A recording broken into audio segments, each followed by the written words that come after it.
from 2016.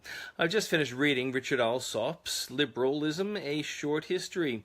The book is good and full of history, but I'm disappointed as the arguments are flaky, even though I broadly agree with them.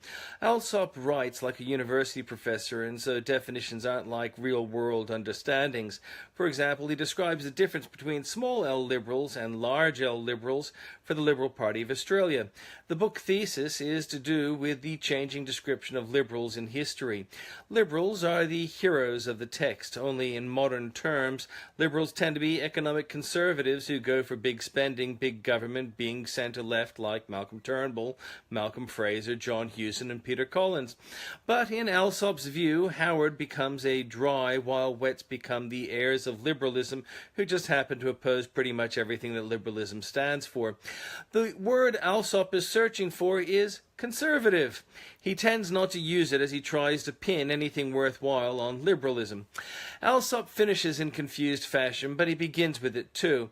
He refers to Pitt the Younger, who was PM of the UK from 1804 to 1806, and PM of Great Britain from 1783 to 1801, as a Tory.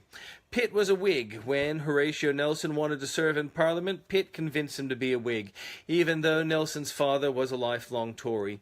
But Nelson chose Whig on Pitt's advice because he wanted to be heard, and then, as now, the press hated conservatives and opposed them with rhetoric.